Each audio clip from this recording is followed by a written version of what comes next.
Sebagai informasi pembayaran secara berbayar melalui sistem informasi PNBP online atau SIPONI dapat digunakan oleh Sivitas BRIN maupun pihak di luar BRIN.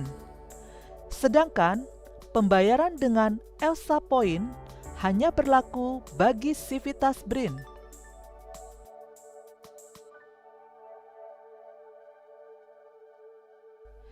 Jika Bapak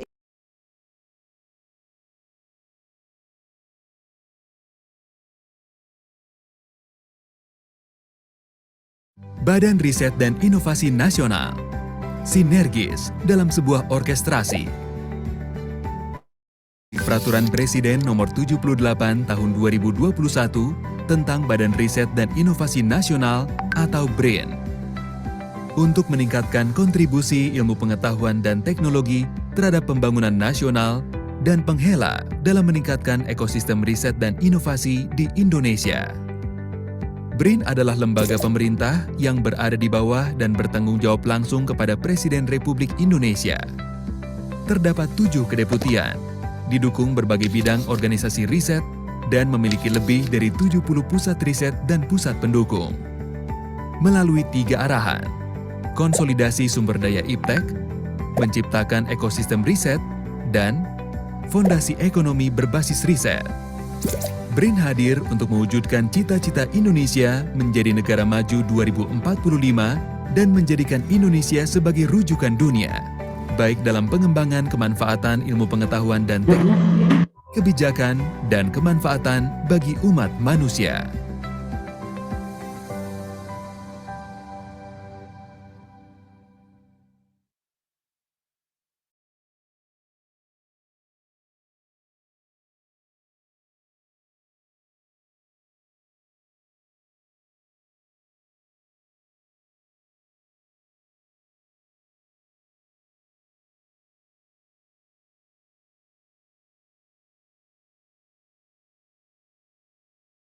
Panduan penggunaan e-layanan sains.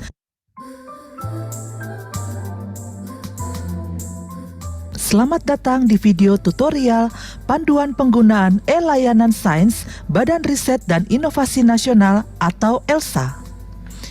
ELSA merupakan fitur layanan sains berbasis web yang dapat digunakan oleh Sivitas BRIN, industri, akademisi, UMKM, dan masyarakat untuk mengakses layanan fasilitas riset dan laboratorium di lingkungan BRIN.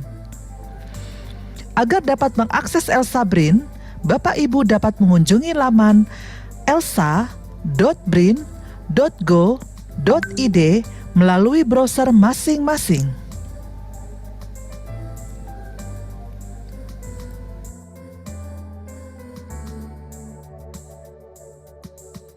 Pada laman depan ELSA, Bapak Ibu dapat mengklik tombol masuk di pojok kanan atas. Jika Bapak Ibu belum memiliki akun, Bapak Ibu dapat melakukan registrasi dengan mengisi formulir pendaftaran.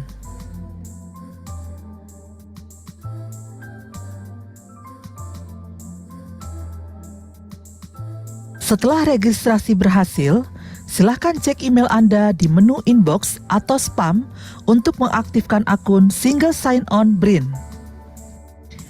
Agar dapat mengaktifkan akun, silakan klik Activate Your Account pada email Anda.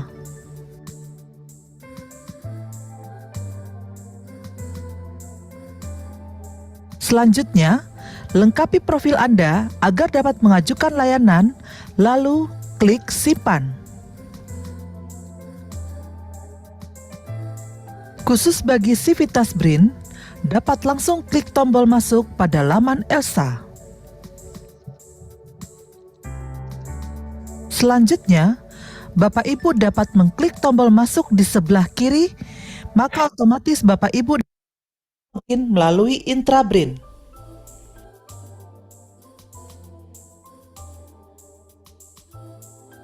Agar dapat mengajukan, Bapak Ibu dapat membuka laman ELSA. Kemudian, klik menu Sarana Prasarana, lalu pilih submenu Pengujian, Analisis, Pengukuran, dan Kalibrasi. Jika Bapak Ibu sudah mengetahui layanan yang diinginkan, Bapak Ibu dapat mengklik tombol cari, lalu masukkan kata kunci pengujian. Sebagai contoh, XRD. Maka, seluruh layanan pengujian XRD akan ditampilkan pada layar.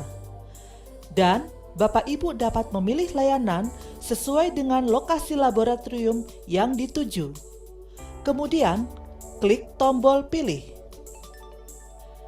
Sebelum Bapak Ibu mengajukan layanan, Bapak Ibu wajib membaca deskripsi lengkap layanan yang Bapak Ibu ajukan. Jika laboratorium mengharuskan pelanggan untuk mengisi formulir, Bapak Ibu dapat mengklik fitur berkas layanan, kemudian klik berkas SOP layanan untuk mendapatkan formulir pengajuan yang harus diisi. Selanjutnya, Bapak Ibu dapat mengarahkan kursor ke tombol ajukan layanan dan klik. Bapak Ibu dapat mengisi tanggal pelaksanaan layanan dengan mengklik tombol lihat jadwal.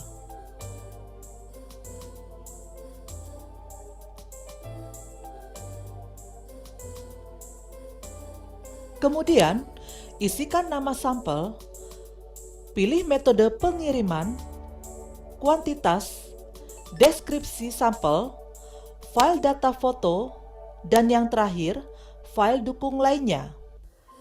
Untuk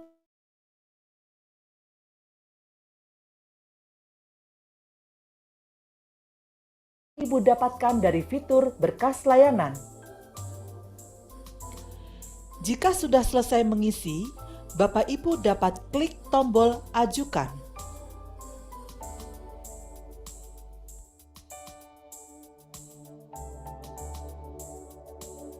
Setelah mengajukan layanan, maka akan muncul pada layar Bapak Ibu notifikasi berhasil dan daftar transaksi yang berisikan ID Elsa, nama layanan, jenis layanan, status pembayaran, biaya, status layanan, dan detail. Pada status layanan, Bapak Ibu dapat melihat bahwa layanan yang diajukan sedang menunggu verifikasi. Untuk mengetahui status terkini pengajuan layanan, Bapak Ibu dapat mengklik tombol detail.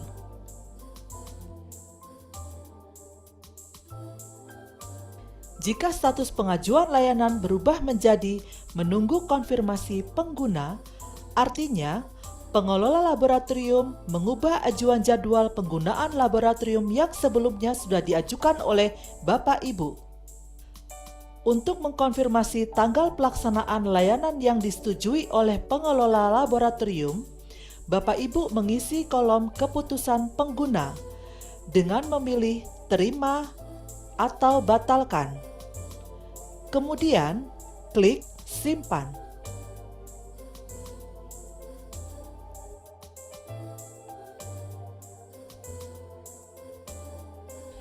Jika status proses pada laman Elsa sudah diterima, maka Bapak Ibu dapat langsung mengirimkan sampel ke laboratorium yang dituju. Kemudian, Bapak Ibu dapat mengirim sampel dalam wadah yang aman dengan format pengiriman yang disampaikan pada fitur catatan terdiri atas ID Elsa, nama, nomor telepon, nama sampel, dan alamat laboratorium dituju. Pengelola laboratorium akan merubah status proses sampel telah sampai jika sampel yang dikirimkan oleh Bapak Ibu sudah diterima.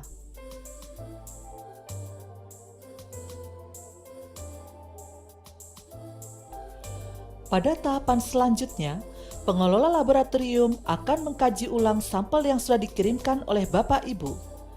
Jika sampel sudah lolos kaji ulang, maka pengelola laboratorium akan merubah status proses menjadi sampel layak uji.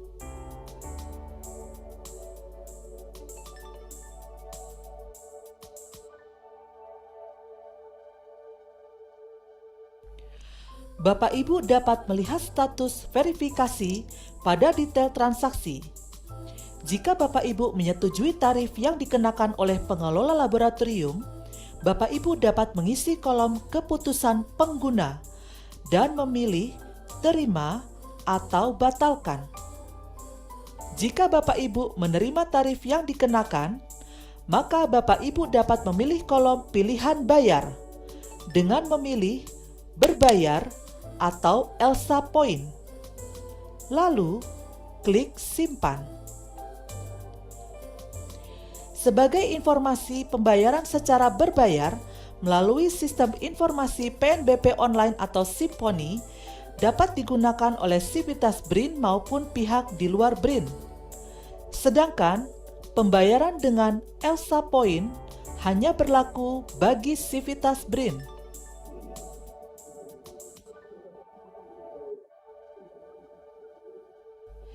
Jika Bapak Ibu memilih berbayar pada pilihan bayar, maka Bapak Ibu akan diarahkan oleh sistem ke konfirmasi data tercantum pada dokumen tagihan atau bukti bayar.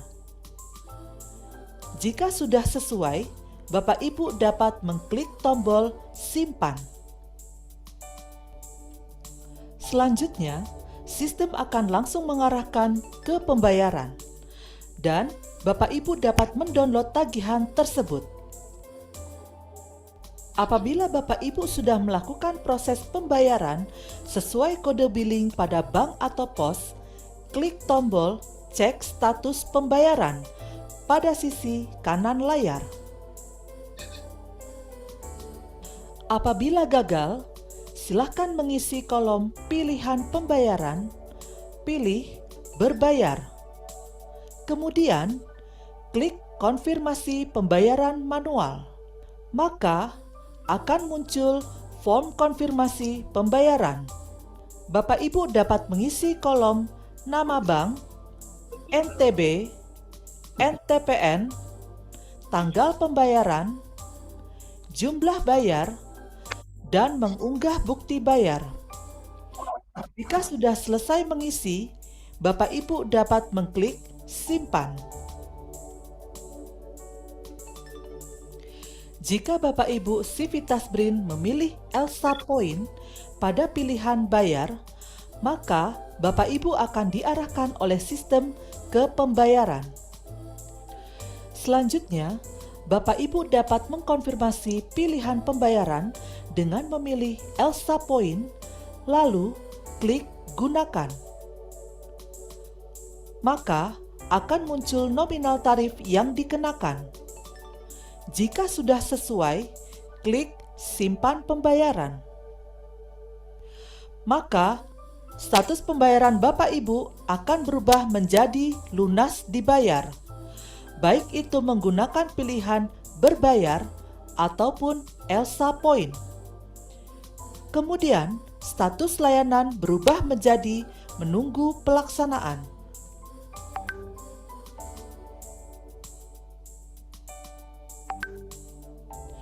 Pengelola laboratorium akan melakukan verifikasi pembayaran. Maka, status proses layanan ELSA Bapak Ibu berubah menjadi pelaksanaan.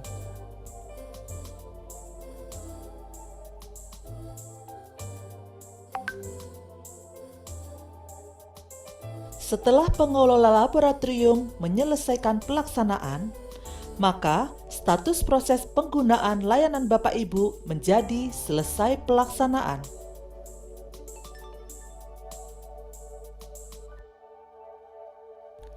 Selanjutnya, pengelola laboratorium akan mengunggah laporan hasil pengujian.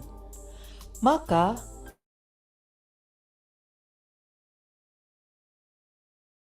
laporan hasil sudah diunggah.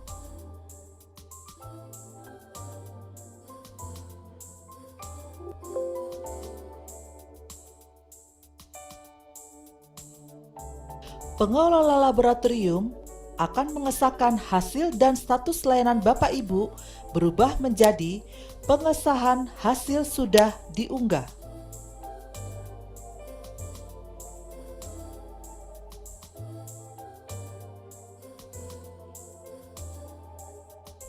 Agar dapat mengunduh laporan, Bapak Ibu perlu mengisi ulasan, rating, dan komentar terlebih dahulu supaya laporan hasil uji dapat diunduh.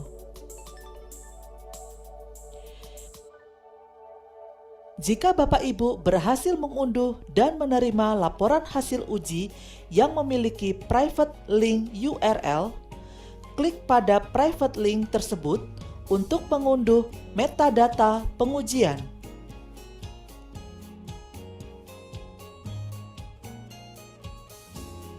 Bagi Bapak Ibu yang mengalami kendala dalam mengajukan layanan, bisa menggunakan fitur Chat with Us yang terdapat di laman Elsa di pojok kanan bawah. Jika Bapak Ibu ingin menggunakan layanan pengaduan, Bapak Ibu dapat mengakses laman Elsa, kemudian klik menu Pusat Bantuan, klik Pengaduan, kemudian Buat pengaduan.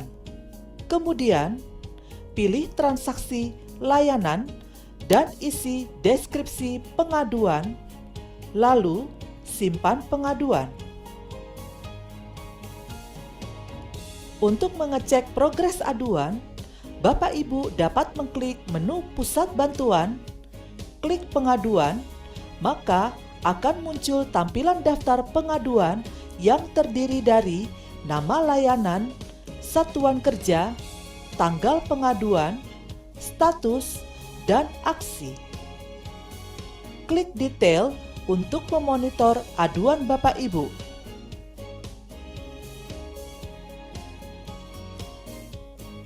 Demikian video tutorial penggunaan Elsa Brin. Sampai jumpa di video tutorial berikutnya. Terima kasih.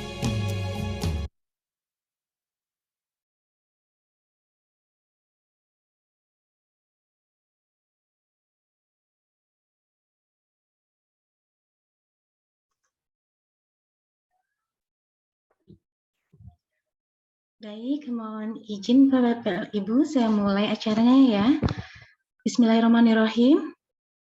Yang saya hormati seluruh peserta yang telah meluangkan waktu untuk hadir dalam webinar Proses Teknologi and Polymer Characterization.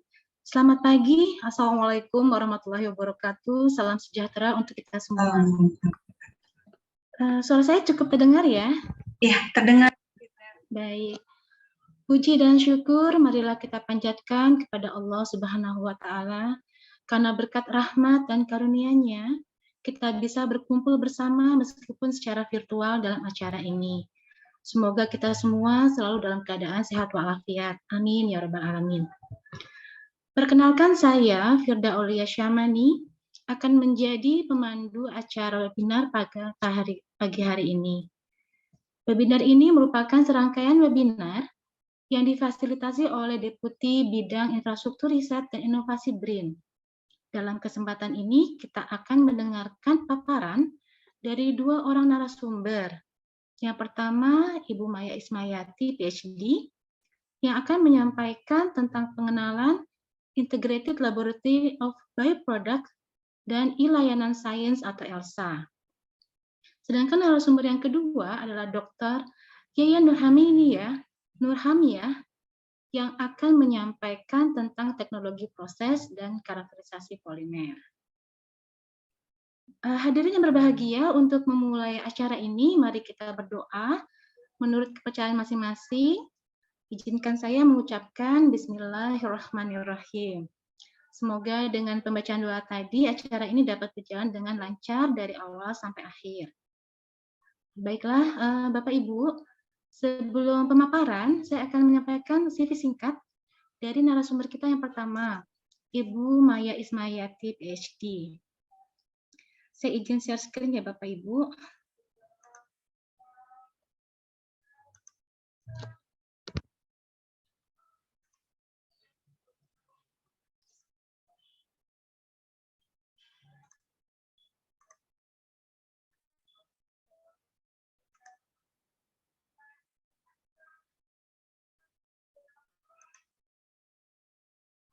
Apakah sudah terlihat?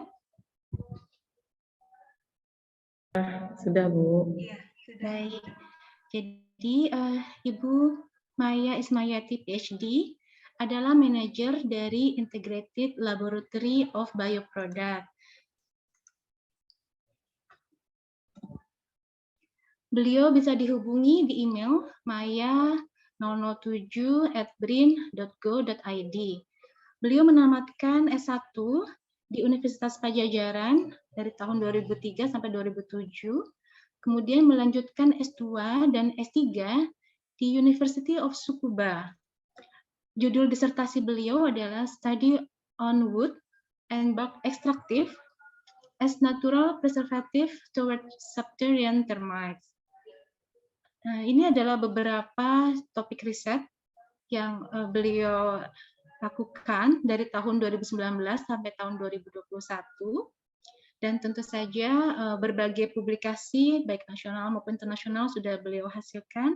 Namun saya tidak akan menyampaikannya di sini karena akan menyita waktu. Baik, saya rasa itu saja perkenalan singkat dengan Bu Maya Ismayati. Kemudian saya persilakan Bu Maya untuk menyampaikan paparannya. Waktu dan layar saya silakan ke Bu Maya. Terima kasih. Baik, terima kasih Bu Firda. Apakah suara saya terdengar? Jelas terdengar. Iya, terima kasih. Mohon izin saya share screen Bu Firda. Mohon bisa di stop share screen-nya.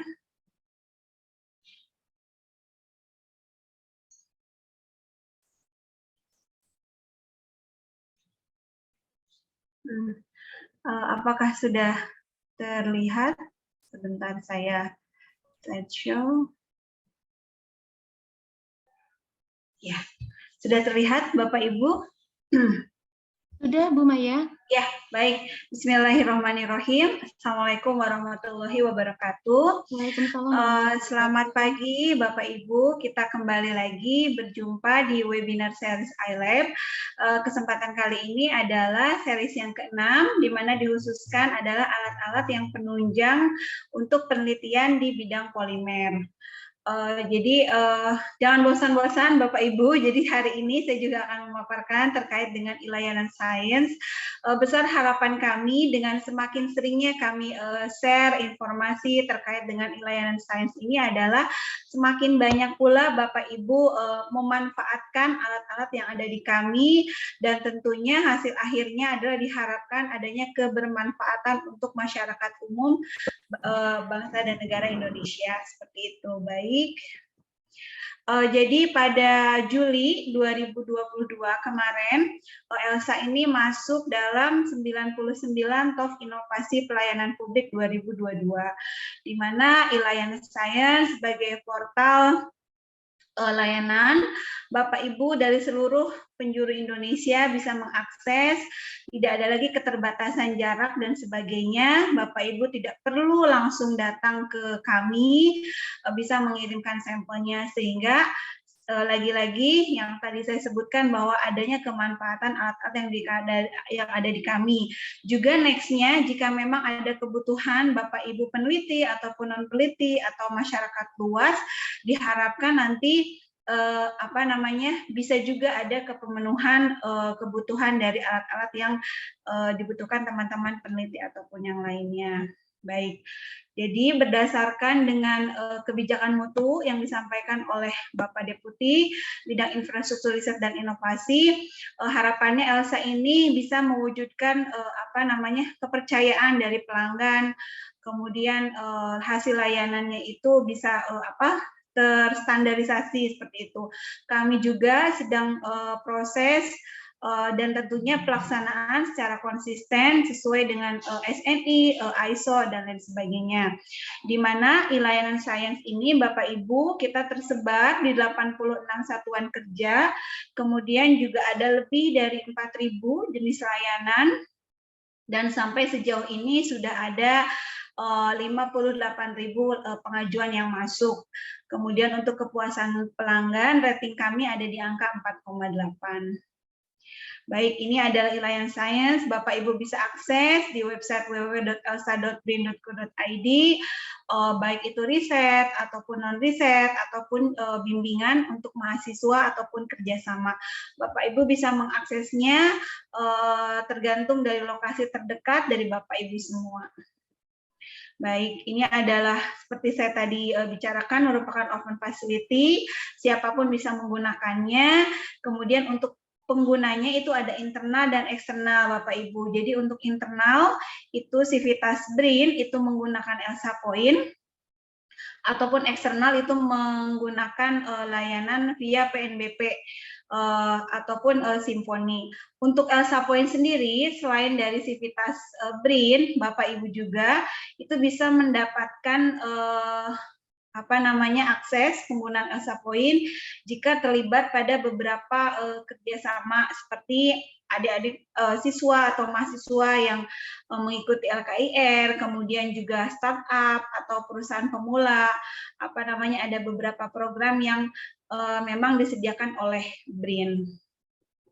Baik, untuk aksesnya Bapak Ibu sangat mudah sekali, tinggal visit di website di atas, kemudian mengetik layanan yang dibutuhkan, apakah itu DSC, GCMS, atau mungkin spektrometer atau mungkin yang lainnya, itu bisa klik saja, googling, kemudian nanti setelah muncul Bapak Ibu bisa mengajukan dan bisa mengirimkan sampelnya, atau Bapak Ibu juga bisa datang langsung. Kemudian ada satu hal yang saya rasa krusial, itu Bapak Ibu juga diharapkan lebih detail lagi untuk mengecek deskripsi layanan yang dituju. Kemudian setelah Bapak Ibu melakukan pembayaran, berarti sampel itu ready untuk dianalisis, dan hasil akhirnya Bapak Ibu bisa dapatkan via website juga di akhir layanan setelah mengisi review dari layanan tersebut. Kemudian terkait dengan layanan yang masuk, berdasarkan pengalaman kami, ada baiknya Bapak Ibu lebih memahami hal-hal poin-poin berikut sebelum mengajukan Elsa. Yang pertama, kenali dulu sampel dari Bapak Ibu. Yang pertama, misalkan, saya ingin mengecek senyawa aktif atsirika atau senyawa aktif A, B, atau saya ingin mengecek misalkan kadar logam arsen atau yang lainnya, atau saya hanya ingin melihat morfologi materialnya saja. Ini penting diketahui sehingga bisa menentukan step selanjutnya. Kemudian yang kedua, setelah mengetahui target, nah Bapak Ibu juga mohon dicermati kira-kira metode apa yang digunakan, bisa berupa paper rujukan atau mungkin standar industri yang Bapak Ibu inginkan, apakah itu JIS, ASTM, SNI, karena ini akan berpengaruh terhadap kira-kira layanan yang ada di Elsa ini bisa provide kebutuhan Bapak Ibu atau tidak. Kemudian yang ketiga, setelah mengetahui targetnya apa, metode yang digunakan apa, nah Bapak Ibu juga nanti bisa menentukan, kalau misalkan senyawa atsiri karena dia sampelnya berupa liquid, saya misalkan pakai GCMS saja, bukan HPLC atau LCMS. Atau mungkin morfologi, ternyata karena ini morfologinya saya hanya luarnya saja, tidak perlu pembesaran yang terlalu besar, misalkan saya SEM aja. Atau ketika misalkan, selain morfologi, saya juga ingin mengetahui distribusi dari unsurnya, mungkin bisa pakai SEM IDS dan sebagainya.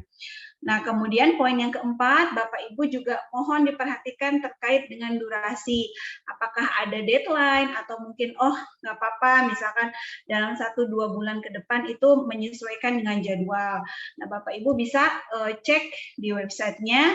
Jadi mohon maaf sekali Bapak Ibu tidak bisa istilahnya kayak baru mengusulkan hari ini, kemudian besoknya saya mau selesai hari ini juga. Tidak bisa Bapak Ibu. Jadi sistemnya siapa cepat, siapa yang akan didahulukan. Jadi itu berdasarkan jadwal yang ada di website Elsa. Kemudian selanjutnya, setelah mengetahui poin 1 dengan 4, itu sangat gampang, tinggal cari di Elsa, kemudian baca deskripsi, dan itu bisa dilengkapi dengan dokumen pendukung. Kemudian next, saya akan lebih menjelaskan terkait layanan apa saja yang ada di iLab atau Integrated Laboratory of Bioproduct. Baik, iLab itu berdiri 2019, Bapak Ibu. Secara garis besar, core bisnis kami itu adalah diharapkan layanannya itu bisa mencakup karakterisasi dari hulu ke hilir untuk pembuatan bioproduk. Lokasinya ada di Cibinong, Bapak Ibu. Jika yang sekitaran Jababeka, jika ingin berkunjung langsung, misalkan apply ELSA, kemudian melakukan atau mengecek hasilnya secara langsung, silakan Bapak Ibu bisa datang ke kami di KSP Insinyur Soekarno, daerah Cibinong. Ini adalah core bisnisnya, seperti saya sampaikan bahwa kita harapannya bisa bermain di hulu sampai hilir untuk bioproduk. Jadi untuk preparasinya, formulasinya, itu bisa menggunakan alat-alat yang ada di kami. Kemudian untuk prosesnya, how to make bioproduknya. Dan terakhir tentunya diharapkan juga kita bisa mengcover kebutuhan pengujian dan karakterisasi atau standar dari bioproduk yang dihasilkan. Baik, untuk ELSA sendiri, khususnya di iLab, kita sudah menggunakan layanan ELSA sejak 2020. Kami ucapkan terima kasih atas kepercayaan, tentunya Bapak Ibu user kami. Di Oktober ini, kita pendapatannya sudah di angka 2,3 miliar, yang 2 kali lipat dari tahun sebelumnya. Kemudian untuk layanan di kami dengan 72 atau lebih dari 72 alat besar di kami, itu kita hampir di angka 100 lebih layanan yang bisa disediakan oleh iLab. Kita juga dibantu oleh 6 penyelia, ada 5 operator alat, dan tentunya yang tidak kalah penting adalah Bapak Ibu pelaksana peneliti yang ada di Sivitas BRIN. Kemudian untuk penggunaan iLab sendiri, itu kita untuk jumlah mahasiswa cukup banyak, lebih dari 50 orang. Kemudian kita juga banyak riset asisten, postdoc yang melakukan penelitian risetnya di iLab. Ini adalah Bapak Ibu penyelia yang membantu proses manajemen dari iLab. Untuk hulu ke hilir, preparasi dan formulasi kita dibantu oleh Bu Feni, kemudian proses oleh Pak Dimas. Untuk pengujian, karena cukup banyak dibagi 2, dibantu oleh Pak Yudi dan juga Pak Adli. Dan yang terakhir untuk karakterisasi itu dibantu oleh Bu Yeyen dan juga oleh Pak Helbert. Ini adalah alat-alatnya, preparasi dan formulasi cukup banyak. Bapak Ibu bisa cek di website ELSA-nya, dari mulai freeze dry, rotary, sampai dengan mini spray dryer. Kita bisa provide di iLab. Kemudian juga untuk mikroskopis, pengujian skala kecil, kita ada di Spektro UV-Vis, kemudian di FTIR dan FTNIR, kemudian kita juga ada AAS, dan yang antriannya selalu banyak itu ada di SCTGA. Baik, selanjutnya ini masih pengujian, cuma mungkin sampelnya lebih ke skala makro. Untuk UTM, kita ada di 10, 50, sampai dengan 1000 kilonewton.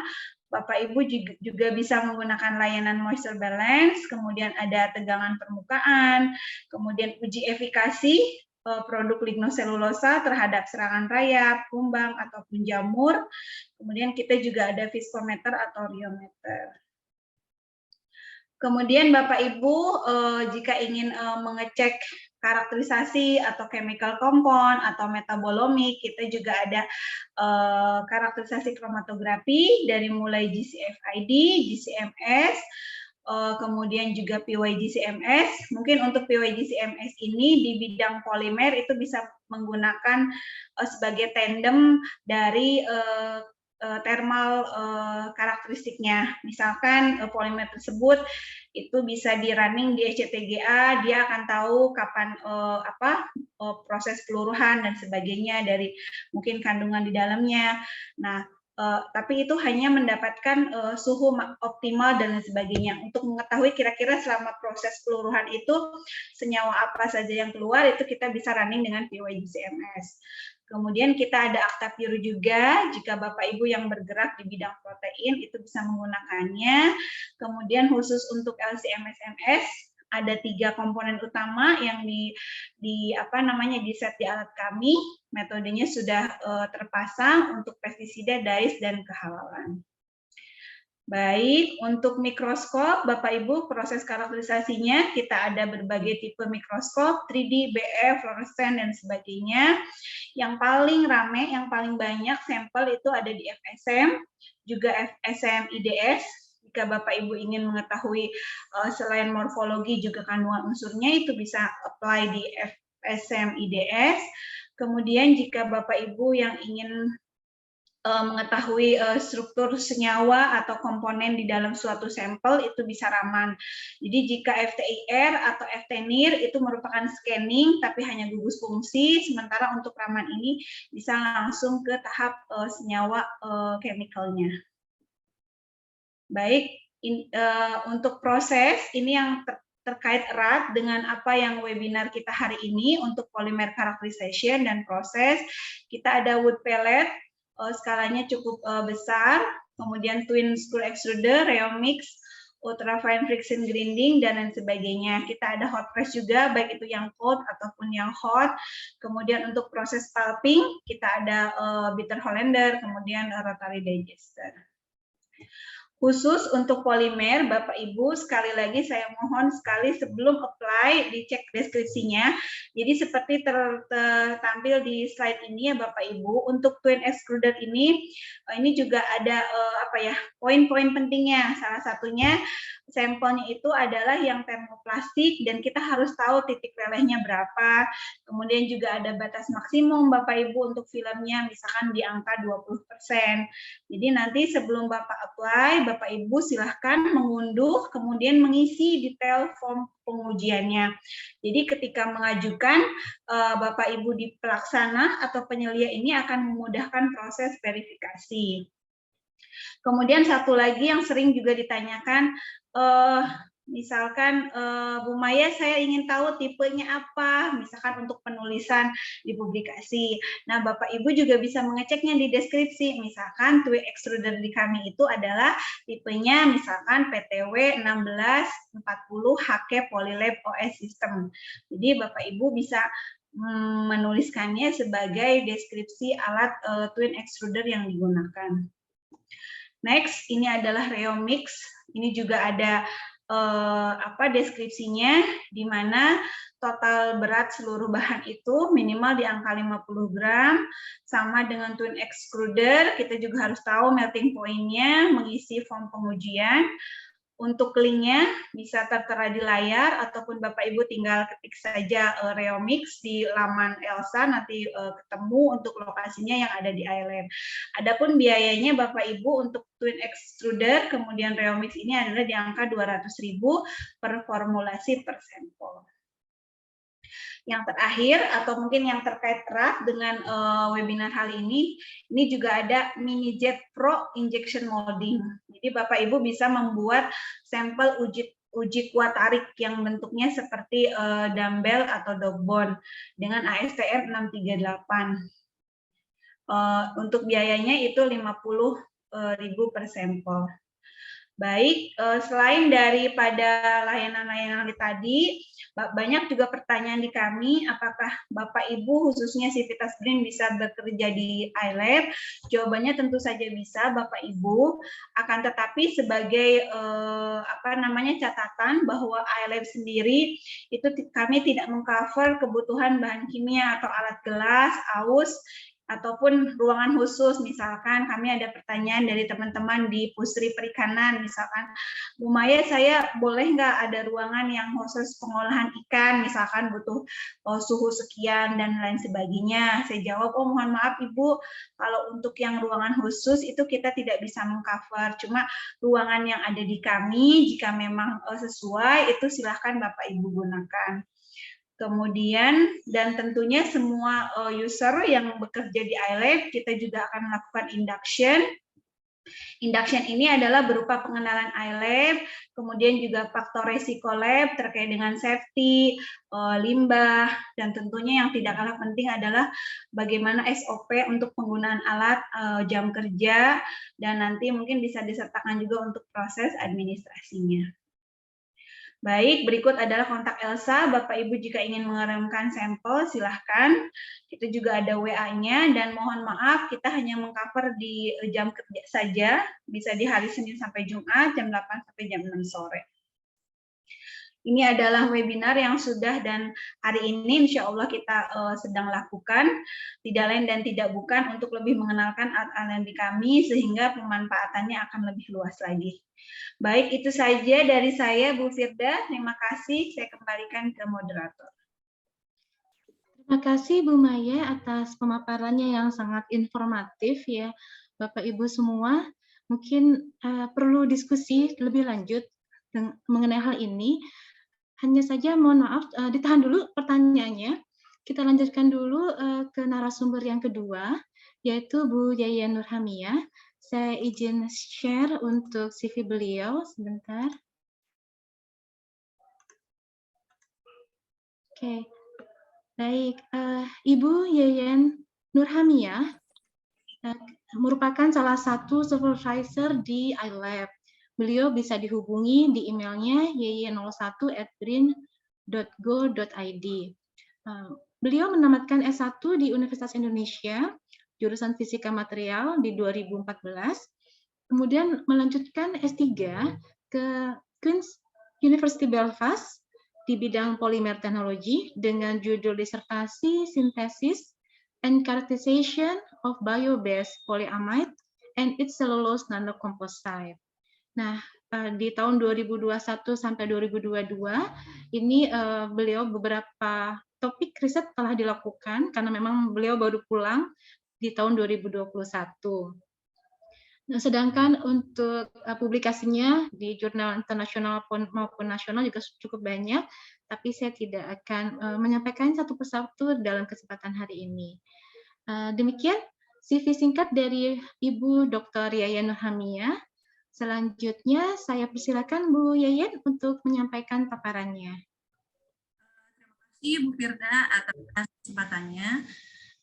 Saya izin share screen dulu Bapak Ibu.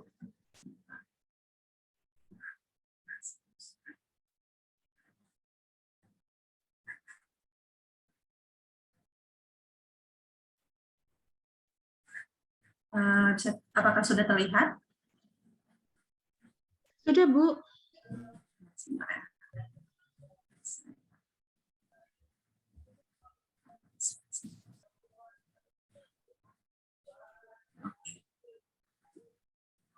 Gimana sekarang? Udah oke kah? Sudah muncul, Bu. Sudah. Oke, bismillahirrahmanirrahim. Assalamualaikum warahmatullahi wabarakatuh. Waalaikumsalam warahmatullahi wabarakatuh. Terima kasih kepada Bu Moderator Bu Firda atas kesempatannya, juga manajer iLab Bu Maya Ismayati atas kesempatannya bagi saya untuk menyampaikan webinar hari ini mengenai Polymer Processing and Characterization Technology. Polymer Processing and Characterization Technology.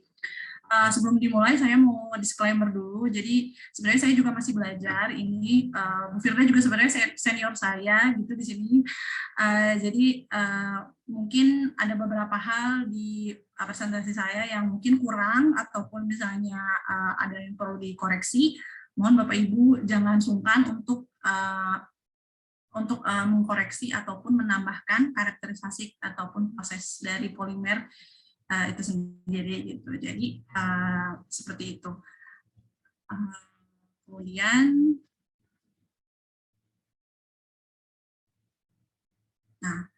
sebenarnya apa sih polimer gitu ya? Polimer adalah molekul raksasa atau makromolekul yang terbentuk dari susunan ulang ratusan bahkan ribuan molekul sederhana yang dihubungkan dengan ikatan kovalen. Jadi mer ini sebenarnya namanya mer itu adalah molekul, mono itu satu. Jadi monomer itu satu molekul dan polimer itu artinya banyak. Jadi banyak molekul sederhana. Jadi polimer memang terbentuk dari rangkaian monomer yang dihubungkan oleh ikatan kovalen. Nah, ada beberapa istilah gitu ya yang sering kita dengar. Sebenarnya polimer atau plastik gitu. Sebenarnya polimer sama plastik itu sama saja gitu ya. Hanya polimer itu adalah cakupannya lebih luas daripada plastik gitu. Jadi polimer sendiri terbagi dua, yaitu berdasarkan respon terhadap suhu proses. Yang pertama adalah termoplastik. Nah, ini yang kita sering dengar, ada yang sering kita dengar sebagai plastik ini, jadi termoplastik, yaitu ketika dia dalam suhu proses, dia itu mencair sehingga dia itu bisa dibentuk atau dimolding, dan juga bisa diubah lagi atau remolding. Jadi kuncinya adalah kalau termoplastik itu adalah bisa di-recycle. Jadi ketika sudah selesai masa pakainya, itu dia bisa di-recycle lagi dengan panas gitu ya, dengan mencampurnya lagi dengan memprosesnya lagi dengan panas gitu. Dia ini punya physical cross-linking, jadi dia itu terhubung satu sama lain molekulnya itu oleh fisik gitu. Jadi ikatan-ikatannya itu lemah, sehingga tidak tahan terhadap suhu tinggi dan bahan kimia. Contohnya polipropilena dan polietilena. Kemudian yang satu lagi adalah termoset. Kalau termoset ini dia ikatan sesudah proses gitu ya, maka bentuknya akan set gitu ya, akan tetap, sehingga dia itu tidak bisa di-recycle. Nah, kalau termoset ini biasanya punya chemical cross-linking, sehingga dia itu ikatannya kuat, sehingga biasanya material jenis ini itu kuat terhadap bahan kimia, suhu tinggi, dan juga dia rigid dan kuat secara mekanis. Contohnya poliuretan, epoksi, dan berbagai macam resin. Jadi ketika di presentasi ini yang dimaksud dengan plastik adalah termoplastik gitu ya. Jadi sesuatu yang bisa di-recycle. Nah, apa sih contoh-contoh dari polimer? Sebenarnya polimer itu material yang sangat mudah kita temukan sehari-hari. Lebih disukai karena material ini itu murah, ringan, efisien secara harga dan energi, tahan korosi, juga materialnya dapat divariasikan tergantung aplikasi yang kita inginkan. Nah, yang sering kita temui contohnya PET ya, di botol-botol minuman, polyethylene terephthalate atau HDPE, high density polyethylene, terus PVC, polyvinyl chloride, LDPE, low density polyethylene, polipropilen, PP gitu ya, lalu polystyrene dan sebagainya seperti poliamida, poliamida poliuretan gitu ya. Sebenarnya kita sering temukan di kehidupan sehari-hari. Nah, kapasitas produksi polimer atau plastik sendiri di dunia ini cukup sangat tinggi gitu ya. Ini tahun 2020 itu mencapai 367 juta ton gitu ya, dengan hampir 50% itu untuk kemasan ya, packaging. Sementara 20,4% itu untuk building and construction gitu ya, untuk gedung, kemudian 8,8% untuk otomotif, 6,2% untuk elektronik, kemudian 4,3% untuk kebutuhan rumah tangga ataupun untuk olahraga ya, kemudian 3,2% untuk agriculture, dan 16% itu sisanya. Dan paling besar itu produksi polimer itu adalah PP polipropilena yang hampir 20%, kemudian diikuti PE low density 17,4%, kemudian yang HG-nya, kemudian PVC, ada PET-nya 8%, dan plastik lainnya.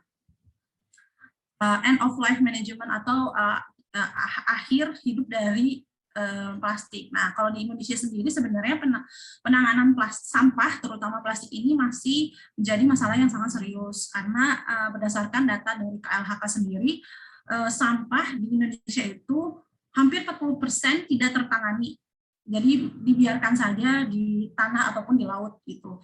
Dan dari situ sekitar 16% itu berasal dari plastik gitu ya. Dan di peta ini adalah peta timbulan plastik periode 2020. Kita bisa lihat bahwa sangat banyak gitu ya, di berbagai macam berbagai provinsi itu timbulan plastik sangat banyak, sehingga plastik sendiri menjadi ancaman yang sangat serius, karena kita tahu sendiri bahwa plastik itu, beberapa jenis plastik tidak bisa terdegradasi gitu ya, jadi menimbulkan polusi dan juga ancaman mikroplastik baik di daratan maupun di lautan.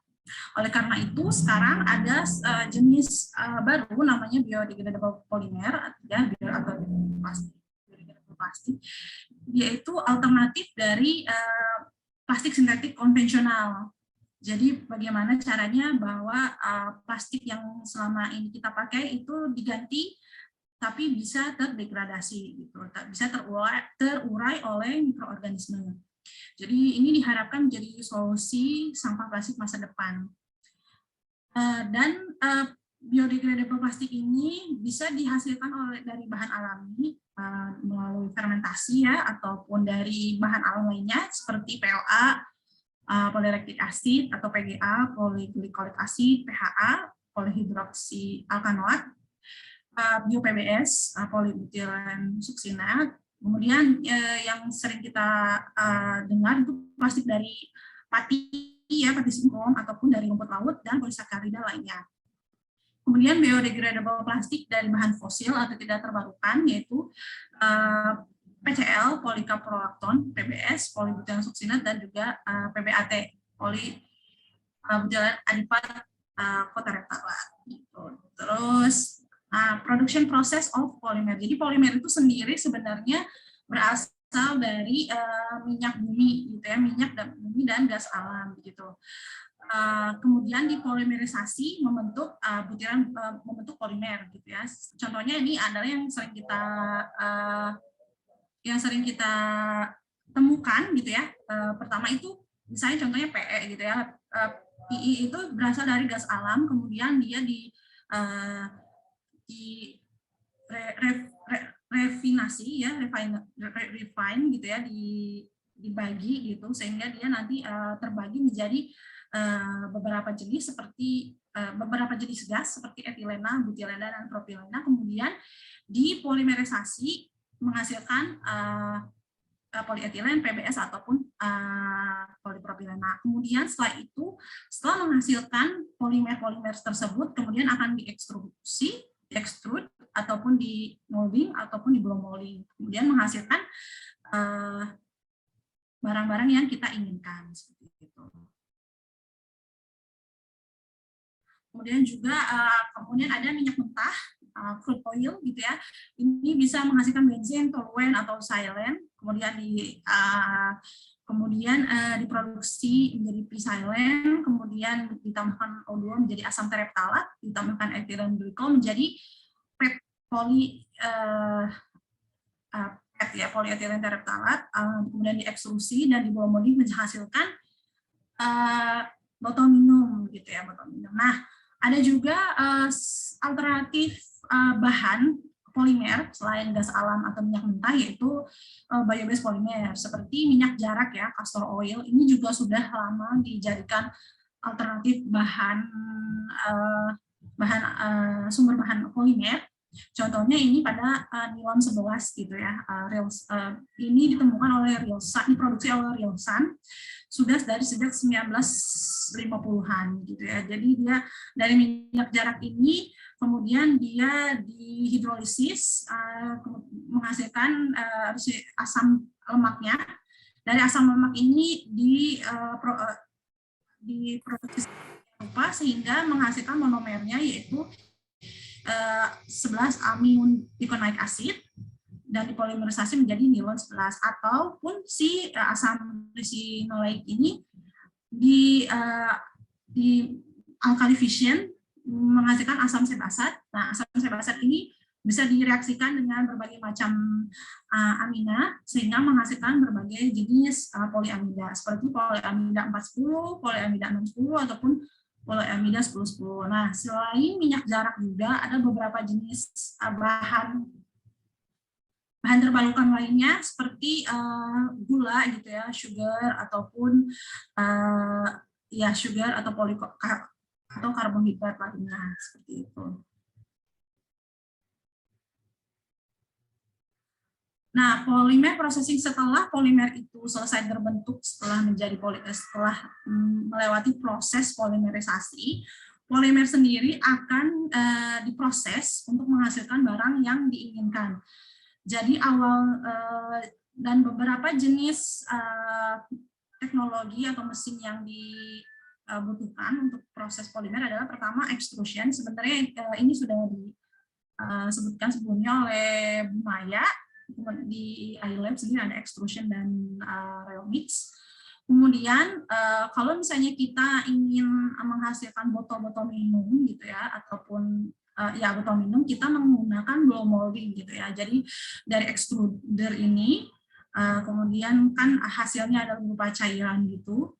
Kemudian kita masuk ke dalam mold berbentuk botol, kemudian mold ini akan ditiup ya, blow gitu ya, akan ditiup sehingga di dalam materialnya itu akan bolong gitu ya, blow gitu ya, blow molding. Atau kalau misalnya materialnya ini tidak ingin ada hollow gitu ya, atau saya material jenis biasa, bisa menggunakan injection molding gitu ya. Jadi dicetak seperti biasa. Jadi dari extruder ini dimasukkan polimer, kemudian nanti masuk ke cetakannya ini, udah dicetak dan menghasilkan produk akhir. Atau yang terakhir adalah thermoforming gitu ya. Ini juga dari lembaran plastik kemudian dicetak gitu ya, ada cetakannya gitu, sehingga menghasilkan aplikasi barang yang kita inginkan gitu, produk yang kita inginkan. Nah, di iLab sendiri kita punya 2 jenis alat proses untuk polimer. Pertama itu extruder gitu ya. Jadi extruder ini merupakan alat proses awal gitu ya dari rangkaian proses di industri polimer.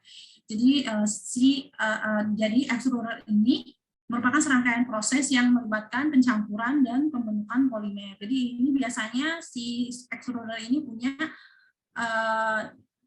tunggal ataupun screw yang tunggal ataupun ganda, tapi kalau yang di iLab kita punya yang ganda gitu ya.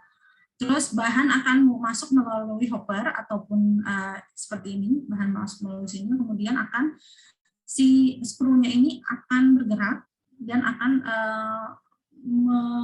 memindahkan polimer ini dari hopper ke heating zone gitu ya, heating zone. Atau jadi si polimer ini akan dicampur dan dipanaskan gitu ya, sehingga ketika kalaupun polimer atau komposit itu punya campuran di akhir ini akan homogen gitu ya. Nah, terus bagian akhir adalah dies ini atau cetakan ya. Jadi dies ini terakhir bisa divariasikan. Kalau di iLab ada yang berbentuk silinder, ada yang berbentuk lembaran juga, ada yang berbentuk cup gitu ya, seperti selang itu juga ada. Nah, gitu. Terus satu lagi adalah real mixer. Real mixer sebenarnya lebih sering dipakai karena sebenarnya real mixer lebih sederhana gitu ya. Jadi dia juga mirip dengan extruder, dia juga punya screw gitu ya, tapi dia lebih kecil, sama juga ada punya 2 screw. Juga digunakan untuk mencampur polimer gitu ya. Jadi ketika kalau mau mencampur polimer dengan polimer lain ataupun membuat komposit, polimer dicampur dengan fiber atau nanofiller gitu ya, itu bisa menggunakan real mixer. Kenapa? Karena kalau real mixer ini lebih kecil, versinya lebih kecil, sehingga dapat menjadi sehingga bisa membuat simulasi material saat diekstrusi. Karena ketika materi polimer atau material mau masuk extruder, kita harus memastikan bahwa torsi atau putaran skrunya itu kecil. Jadi torsi ini adalah energi yang digunakan untuk memutar skru. Jadi jika skrunya ini jika torsinya ini besar, maka si skrunya itu membutuhkan banyak energi untuk memutar gitu, sehingga energi yang dihasilkan itu tidak efisien seperti itu. Sehingga pada saat sehingga jika kita belum tahu gitu berapa torsi yang akan digunakan material kita di extruder, saya sarankan untuk memakai real mix terlebih dahulu. Jika sudah pasti di real mix itu torsinya sudah kecil gitu ya, kurang dari 5 nanometer, maka setelah itu bisa langsung ke extruder. Jadi kalau misalnya polimernya itu belum, campuran polimer atau kompositnya itu kita belum yakin gitu bahwa torsinya kecil, mungkin kita pakai real mix dulu. Dan juga kenapa memakai real mix, karena sebenarnya dibersihkannya itu lebih mudah gitu ya, karena kan kecil gitu ya, mini. Sementara kalau extruder kan lebih besar gitu ya, sehingga nanti kalau misalnya ada yang nyangkut atau yang seperti apa itu kita akan susah gitu ya membersihkannya. Selanjutnya adalah karakterisasi polimer.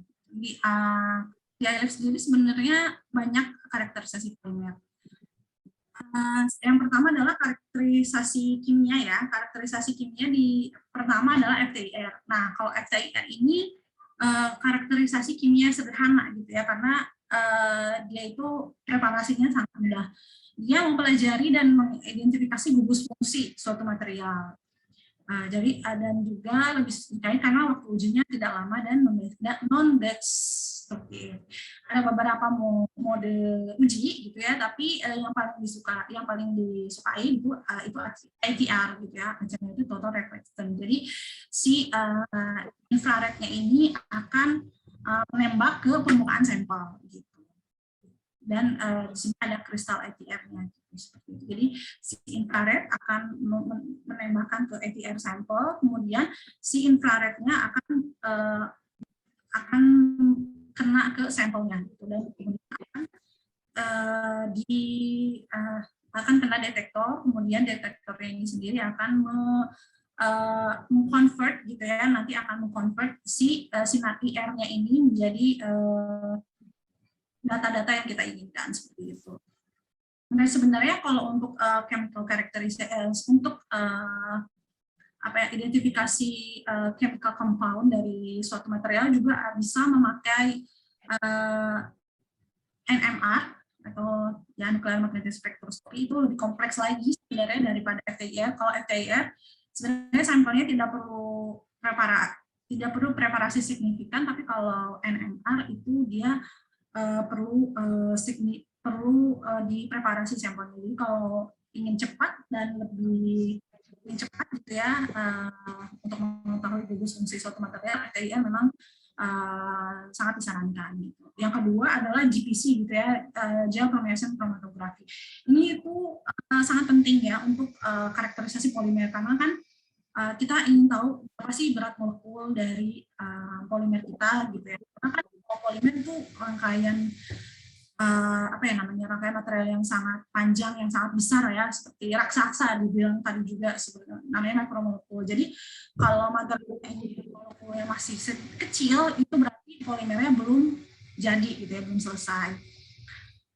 Nah, si gel permeation chromatography ini itu memisahkan material ya, molekul suatu material berdasarkan ukuran gitu ya. Jadi di dalam di kolomnya ini tuh terdapat poros gitu ya, bits gitu ya, seperti ini, poros-poros ini. Nanti ketika si materialnya itu turun, kan awalnya itu preparasi sampel untuk GPC adalah si materialnya itu dilarutkan ke dalam pelarut organik gitu ya.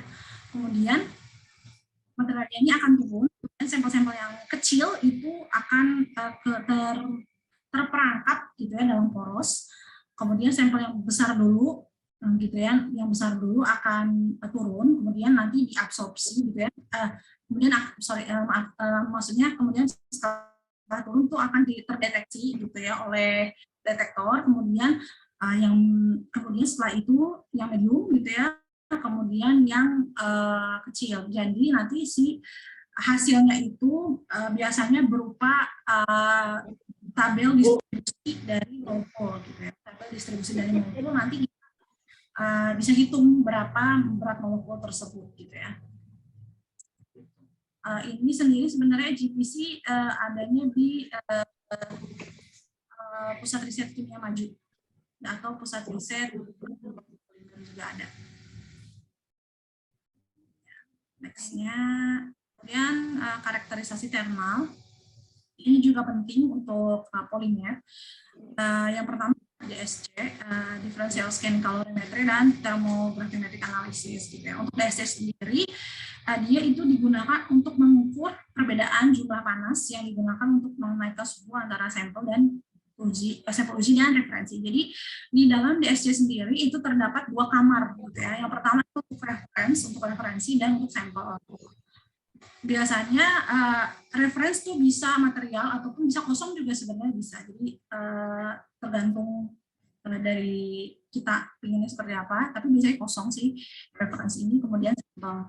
Jadi dua-duanya ini akan dipanaskan secara bersamaan gitu ya. Dan berapa kira-kira panas yang dibutuhkan untuk menaikkan suhu sampel gitu. Nah, nanti akan keluar flow, jadi datanya itu adalah temperatur dan heat flow. Jadi panas yang digunakan untuk menaikkan suhu sampel itu berapa sih gitu. Nah, biasanya ini digunakan untuk mengukur suhu transisi. Nah, banyak digunakan untuk mengukur suhu leleh, ya, melting temperature, atau suhu transisi gelas, atau TG ya, glass transition temperature. Nah, tapi juga bisa, kita juga dapat digunakan untuk mengukur suhu kristalinisasi juga bisa. Jadi ketika dia sudah cair, itu pas dia kembali lagi ke bentuk padat, itu setelah dingin, itu si kristal-kristal dalam molekul itu terbentuk. Nah, itu dalam suhu diukur oleh DSC. Juga presentasi kristal, jadi kristalinitasnya itu berapa sih, gitu, persen kristalnya juga bisa dihitung oleh DSC. Namun kalau presentasi kristal itu kita harus secara manual. Jadi kita nanti ada perhitungannya sendiri gitu, untuk presentasi kristal. Jadi nanti yang keluar di data dari DSC ini adalah heat flow dan juga suhu gitu. Untuk presentasi kristal kita harus hitung sendiri gitu. Kemudian ada thermographic analysis (TGA) gitu ya. Ini juga salah satu karakterisasi thermal yang cukup penting juga di polimer. Itu menghitung jumlah massa sampel uji saat dipanaskan. Jadi sampel ini akan dipanaskan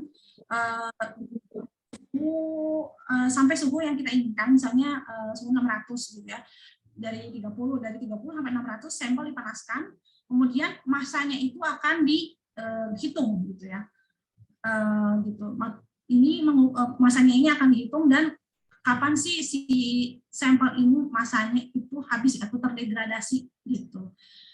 Ini mengukur stabilitas termal suatu material ya gitu. Jadi nanti data yang kita dapatkan adalah suhu onset atau mulai degradasinya itu pada suhu berapa sih, dan suhu puncaknya gitu, suhu puncak degradasi. Nanti hasil akhirnya pada saat di akhir itu nanti masanya akan semakin sedikit gitu ya, dalam persen itu mungkin sekitar 0,1 sampai 1% gitu. Seperti itu. Terus ada juga dynamic mechanical analysis. Ini juga salah satu karakterisasi thermal, tapi ini karakterisasi thermal dicampur sama mekanis gitu ya. Jadi ini mengukur respon material terhadap gaya oscilasi sinusoidal gitu ya. Jadi memuat informasi mengenai sifat viskoelastisi polimer. Jadi si polimer atau material kita ini akan digerakkan. Jadi ada beberapa mode gitu ya, ada beberapa tipe gaya yang digunakan, ada tension compression, ada shear, ada single, dan dual cantilever bending sama 3-point bending. Jadi setelah sampel kita akan misalnya di tension gitu ya, akan ditarik sekaligus dipanaskan gitu. Nanti respon yang bisa kita dapat adalah pertama Stoichiometry modulus. Itu adalah respon elastis dari material atau polimer ya. Itu menjadi ukuran energi yang tersimpan di dalam material. Kemudian ada loss modulus, itu respon viskos gitu ya, atau energi yang terdisipasi karena pergerakan molekuler, biasanya karena panas gitu. Jadi ketika karena kan awalnya material itu berbentuk padatan gitu ya, ketika dipanaskan molekulnya itu kan bergerak gitu ya, bergerak karena respon terhadap panas tersebut gitu kan. Lama-lama ketika dia bergerak itu panas itu banyak yang keluar gitu. Jadi si loss modulus ini menghitung energi tersebut gitu. Nah, terus terakhir adalah rasio antara loss modulus berbanding Stoichiometry modulus, biasa kita sebut tan delta. Ini juga biasa kita gunakan untuk kalkulasi TG gitu ya, untuk kalkulasi gas transition temperature. Tapi dalam beberapa riset gitu juga tan delta ini biasa disebut juga damping factor gitu ya. Jadi ini mengindikasi seberapa bagus material itu dalam disipasi energi. Gitu. Kemudian ini layanan ini juga ada di iLab gitu Bapak Ibu. Kemudian ini karakterisasi mekanis ini juga salah satu yang penting ya di dalam karakterisasi material, terutama karakterisasi material dan polimer. Pertama itu tensile testing ini mungkin sangat sangat umum digunakan atau uji tarik.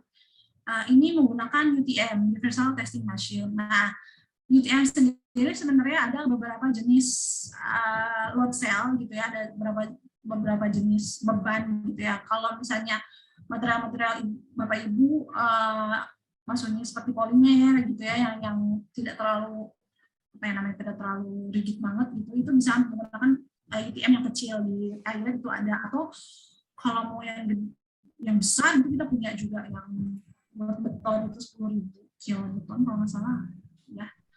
Nah ini jadi tensile testing itu sampelnya akan ditarik hingga putus gitu. Jadi nanti si alat itu mengukur seberapa besar sih stres atau gaya yang digunakan untuk menarik sampel hingga putus gitu. Nah, sampelnya sendiri itu biasanya berbentuk dog-bone atau double shape seperti ini. Nah, bagaimana cara membuat sampel seperti ini? Kita ada mini injection molding juga, seperti yang tadi Bu Maya sampaikan, itu untuk membuat polimer menjadi cetakan seperti ini gitu. Kemudian nanti data yang didapatkan itu biasanya kuat tarik gitu ya, atau tensile strength, itu stres tertinggi sebelum putus. Nah ini biasanya digunakan untuk melihat kekuatan dari polimer itu sendiri. Kemudian yang modulus, ini kalau yang modulus itu seberapa resisten material terhadap gaya tarik gitu. Kemudian elongation at break, atau seberapa panjang material setelah ditarik dibandingkan dengan panjang awal. Jadi ya seperti itu. Nah kemudian setelah itu ada compression test atau uji tekan. Ini sebenarnya menggunakan UTM juga, mirip-mirip sebenarnya dengan tensile testing, cuman kalau compression test itu ditekan, kalau tensile itu ditarik gitu. Menggunakan UTM juga, sampel ditekan hingga pecah sampai shattered gitu, sampai pecah. Atau kalau elastomer atau rubber itu biasanya sampai tidak berbentuk gitu ya, sampai berbentuk pipih. Kemudian sampel berbentuk kubus dengan, kalau di ISO itu 604 itu 1 cm kali 1 cm kali 1 cm. Nanti data yang didapatkan juga mirip sama tensile test, yaitu kuat tekan dan halus tekan. Itu juga sama, stres tertinggi sebelum pecah dan juga seberapa resisten material terhadap gaya tekan. Kemudian uji bending gitu ya, flexural test. Ini juga menggunakan UTM. Ini bisa 3 atau 4 titik gitu. Nah, ini fractional test uji bending itu untuk apa sih? Untuk mengetahui, biasanya digunakan untuk material yang mendukung beban. Jadi ini kalau tadi tensile test itu biasanya tensile dan compression test itu si materialnya itu diberi gaya, gitu ya, diberi beban yang sama keseluruhan, gitu ya, sama satu material itu sama. Tapi kalau misalnya fracture itu hanya difokus di 1 atau 2 titik. Biasanya digunakan untuk material yang akan mendukung beban di 1 titik gitu. Ukuran sampelnya berdasarkan ISO 178 itu 8 cm kali panjangnya 8, lebarnya 1, kemudian tebalnya itu 4 mm. Kemudian data yang didapatkan juga mirip-mirip, yaitu fractural strength dan juga fractural modulus. Kemudian tear test. Ini juga menggunakan UTM. Jadi sampel kita gitu ya dalam bentuk. Nah ini digunakan biasanya untuk mengukur seberapa besar gaya yang digunakan untuk merobek suatu material. Biasanya ini digunakan kalau nggak untuk produk kemasan ya. Jadi pada saat disobek itu dia gimana gitu, apakah bagus ataupun seperti apa gitu. Juga digunakan untuk kertas ataupun digunakan untuk tekstil gitu. Jadi seberapa besar gaya yang digunakan untuk merobek suatu material. Jadi materialnya ini biasanya dibentuk kotak seperti ini, kemudian dirobek sekitar 4 cm gitu ya, kemudian dipasang seperti ini di UTM. Jadi sebenarnya kalau tear test itu menggunakan load cell yang sama seperti tensile, seperti uji tarik gitu. Tapi jenis sampelnya itu berbeda gitu seperti ini. Tapi nanti data yang didapatkan juga sama gitu, kuat sobek gitu ya, tear strength gitu. Kemudian resilience atau cyclic test ini juga sama menggunakan UTM. Ini juga sama modelnya bentuk juga sama seperti tensile gitu, block bond. Nah, ini biasanya digunakan di elastomer atau karet gitu ya. Jadi seberapa besar sih energi yang didapat saat terjadi deformasi elastis atau keausan keausan elastomer atau rubber gitu ya. Jadi ketika dia ditarik berkali-kali gitu ya sampai 100 kali itu, apakah materialnya itu sama seperti semula atau ada keausan gitu. Ini bisa menggunakan strain tetap atau stress tetap. Kalau biasanya untuk elastomer atau karet itu strainnya tetap seperti ini. Dia jadi ditarik sampai strain 100 gitu ya, berkali-kali sampai 100 kali. Kemudian dilihat apakah stresnya masih sama seperti semula gitu. Kalau stresnya sama seperti semula berarti dia barangnya elastomernya itu bagus gitu ya, nggak halus. Kemudian next-nya adalah impact test. Nah, kalau tadi kan pakai UTM terus, kita berganti mesinnya menjadi impact testing gitu ya. Impact testing ini mengukur jumlah energi yang terserap oleh material ketika ditabrak oleh pendulum. Nah, biasanya ini digunakan untuk menghitung crashworthiness gitu ya, crashworthiness dari kenal apakah ketika materialnya itu ditabrak gitu ya, ditabrak oleh pendulum, dia itu energinya berapa sih? Apakah dia energinya besar untuk putus gitu ya, apakah dia malah nggak putus sama sekali gitu ya. Nah, jadi si materialnya itu akan seperti ini. Jadi materialnya akan ada 2 jenis material gitu ya, tergantung dari mode yang kita inginkan. Gitu. Jadi ada 2 jenis mode pendulum. Yang pertama itu Charpy, yang kedua itu Izod. Jadi perbedaannya itu di sampelnya itu berdiri atau tidur. Kalau berdiri, kalau tidur ini kalau nggak salah itu Charpy, kalau yang berdiri itu Izod atau kebalikannya saya lupa. Pokoknya seperti itu. Jadi nanti ditabrak, kemudian si materialnya ini putus gitu ya, patah gitu ya, patah. Setelah patah gitu, dihitunglah energi yang dibutuhkan untuk mematahkan sampel. Kalau impact test ini tidak ada di iLab, tapi ada di Serpong, di Pusat Riset Teknologi Polimer. Ada dua-duanya. Kemudian hardness test. Kalau hardness test ini sebenarnya tes yang cukup gampang ya, karena dia hanya membutuhkan, jadi dia itu mengukur kekerasan material, kemudian dia itu hanya nge-scratch aja gitu.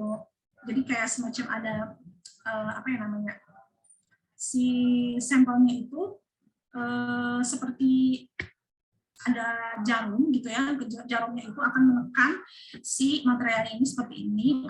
Jika materialnya itu sama juga mengukur energi ya, apa ya namanya, kekuatan gitu ya, kekerasan suatu material. Jika materialnya itu keras, maka kita butuh energi yang sangat besar untuk menekan si jarumnya itu. Kemudian ada beberapa jenis gitu ya, ada Shore, Rockwell, Mohs, Vickers, Brennan. Ini berdasarkan dari jenis jarumnya itu. Terus, nah kalau yang biasa digunakan untuk material polimer itu short hardness gitu. Nah ini contohnya adalah beberapa jenis polimer gitu ya, yang beberapa jenis tingkat kekerasan polimer. Short A ini biasanya lebih soft dibandingkan short D. Short A ini biasanya digunakan untuk elastomer atau rubber gitu ya. Seperti ini ada yang extra soft, sampai extra hard. Biasanya pakai short D. Kemudian, nah ini juga salah satu apa ya namanya, karakterisasi yang sangat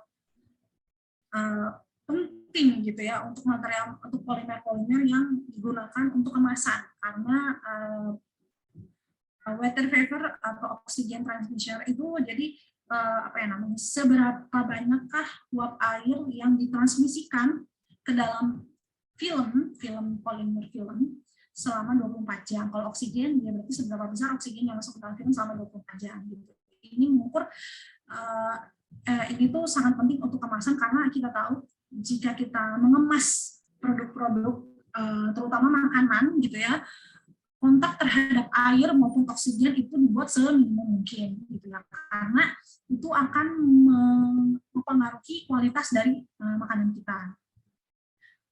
Seperti ini gitu ya, nanti jadi si materialnya ini akan ditimbang sebelum dan sesudah, jadi materialnya ini akan disimpan di chamber seperti itu, nanti chambernya ini akan mengisi uap air atau dan sebagainya, nanti materialnya akan dihitung sebelum dan sesudahnya. Nah, ini adalah grafik mengenai water vapor sama oxygen barrier di beberapa jenis polimer gitu ya. Seperti kita tahu nih, starch ini paling menyerap gitu ya, paling menyerap air di sini. Kemudian yang sering kita pakai untuk kemasan HDPE itu paling rendah di sini, juga PP gitu di sini. Oke. Terus yang terakhir adalah kontak angle measurement atau sudut kontak. Biasanya menggunakan surface tensiometer. Terus sessile drop technique itu lebih sering digunakan. Jadi memang untuk mengukur sudut kontak ini ada beberapa jenis teknik gitu ya. Nah, tapi sessile drop ini paling sering digunakan. Jadi kalau sessile drop ini hanya meneteskan cairan gitu ya, misalnya air gitu ya, air ataupun solvent atau apapun ke permukaan material, nanti diukur sudut antara permukaan material dengan si cairan tersebut gitu. Nah, respon yang didapat nanti resisten itu kalau cairannya ada air itu hidrofobik itu lebih dari 90 derajat. Kalau super hidrofobik itu lebih dari 150 derajat. Kalau hidrofilik itu kurang dari 90 derajat. Ini bisa juga digunakan untuk melihat resistensi terhadap pelarut organik juga bisa gitu ya, sama juga ininya seperti ini gitu. Mungkin dari saya itu saja. Jika ada tambahan ataupun koreksi dari presentasi saya barusan gitu, Bapak Ibu silahkan di sesi diskusi. Saya kembalikan kepada Bu Firda. Terima kasih banyak Bu Yeyen. Wah, luar biasa, pemaparannya sangat menarik ya. Jadi informasinya sangat lengkap, kita dapatkan mulai dari definisi polimer, kemudian apa itu polimer, bagaimana cara memproduksinya, sampai karakterisasinya. Nah, ternyata karakterisasi polimer ini sangat banyak ragamnya ya. Jadi kita bisa mempelajari sifat-sifat polimer dari karakterisasi atau uji dan analisis yang kita lakukan. Nah, sebagian besar alat-alat ini sudah ada di BRIN. Nah, walaupun itu tidak ada di lab, mungkin ada di laboratorium lain yang ada di BRIN. Jadi silakan Bapak Ibu bisa memanfaatkannya nanti melalui ELSA seperti yang dijelaskan oleh Bu Maya. Baik, Bapak Ibu, saya buka termin diskusi. Untuk termin pertama, saya buka untuk 3 penanya. Mohon nama dari instansi dan kepada siapa pertanyaannya ditujukan. Silakan raise hand Bapak Ibu atau open mic, silakan. Ada yang ingin bertanya atau berdiskusi?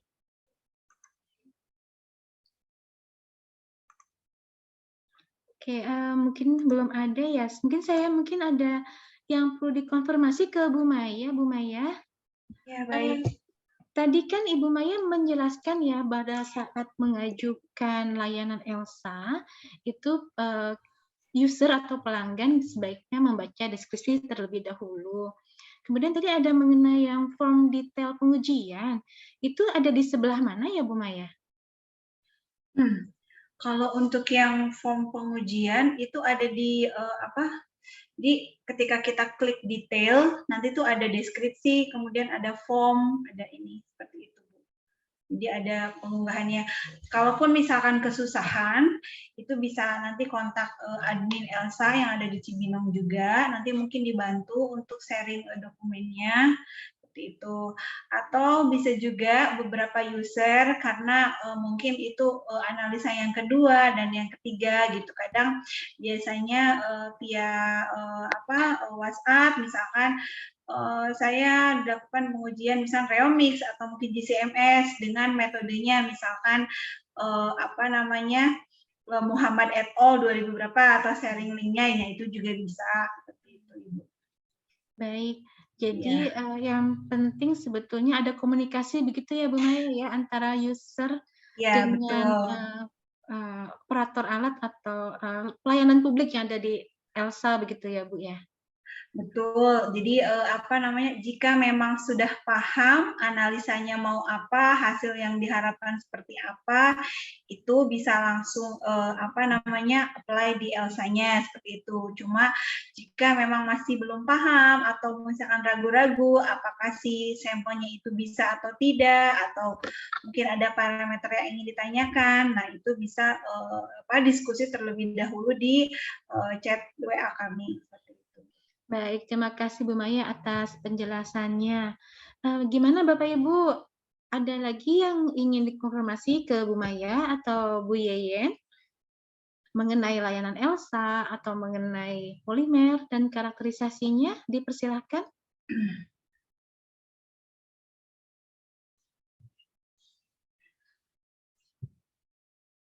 Oke. Mungkin sedikit tambahan saja Bu Firda. Jadi Iya. terkait dengan hasil akhir itu kan berupa LHU, laporan hasil uji seperti itu. Jadi Bapak Ibu bisa apa namanya dapatkan di websitenya. Nanti diberikan linknya seperti itu. Jika memang apa namanya misalkan untuk TGA, DSC misalkan ingin file Excel-nya atau detailnya, nah itu juga bisa via apa namanya chat seperti itu via WA kontak kami. Tapi yang tidak kalah penting mohon bantuan Bapak Ibu jika sudah apa ya selesai itu mohon bantuannya untuk verifikasi seperti itu. Jadi nanti kalau misalkan Bapak Ibu berkenan untuk melakukan review, nah itu nanti dianggapnya close sudah selesai. Jika Bapak Ibu belum melakukan review, jadi statusnya itu masih menggantung seperti itu belum selesai. Jadi besar harapan kami Bapak Ibu user Elsa khususnya iLab itu bisa menyelesaikan semua layanannya karena jika di kami apa namanya terrecord Bapak Ibu belum menyelesaikan Elsa yang selanjutnya itu akan apa namanya akan kesulitan untuk diajuan berikutnya. Oh, baik, Bu Maya. Jadi mungkin saya perjelas lagi ya yang disampaikan Bu Maya barusan. Jadi Bapak Ibu apabila ingin mendownload hasil uji itu baik berupa data atau foto-foto, nah itu di Elsa-nya biasanya diminta untuk melakukan review terlebih dahulu. Jadi kami sangat mengharapkan masukan dari Bapak Ibu, kritik dan saran itu di kolom review untuk peningkatan layanan kami ke depannya. Seperti itu ya Bapak Ibu, mohon bantuannya. Oke, baik. Sekarang mengenai yang polimer karakterisasinya, baik proses produksi maupun karakterisasinya, apakah ada yang ingin didiskusikan dengan Bu Yeyen? Bu Firda, saya mau tanya, Bu. Silakan, Bu Nisa. Iya, tadi kan Bu Yen menjelaskan ya kalau misalkan untuk membuat suatu plastik itu raw materialnya bisa dari gas apa namanya fosil base atau yang biobased seperti itu ya. Kan kalau biobased itu kita melihat struktur yang memang mirip dengan yang fossil base seperti itu. Nah, kan kalau biobased itu dia kan biodegradable ya disebutnya. Kan ikatannya tuh sebenarnya mirip ya Bu ya, misalkan kayak etilen di gugus yang biobased juga ada gugus etilen. Nah, saya sebenarnya ini random question aja, bagaimana dia bisa menjadi biobased gitu, karena strukturnya aja kan sebenarnya sama. Apakah bakteri-bakteri ataupun bahan pendegradasi di dalam tanah itu bisa membedakan antara satu gugus etilen yang berasal dari fossil fuel dan satu gugus etilen yang berasal dari biobased material seperti itu. Terima kasih Bu. Terima kasih Tenisa pertanyaannya. Langsung aja Bu Firda dijawab. Ya, silakan Bu Yeyen dijawab aja. Sebenarnya biobased polymer itu tidak semuanya biodegradable ya. Jadi ada beberapa biobased polymer itu yang seperti tadi ya ada biobased PE itu sama-sama juga tidak biodegradable gitu. Jadi kenapa dia itu bisa degradable dan tidak degradable itu tergantung dari ikatan si polimernya sendiri. Jadi kalau misalnya ikatannya itu kuat sekali, itu biasanya akan susah. Terutama contohnya itu polietilen. Etilen kan itu dia hanya ada satu itu ya, ada satu ikatan polietilen aja gitu kan. Itu dia di polimerisasi banyak. Itu biasanya susah. Yang agak cenderung gampang itu seperti polylactic acid gitu ya, dari gugus ester gitu ya.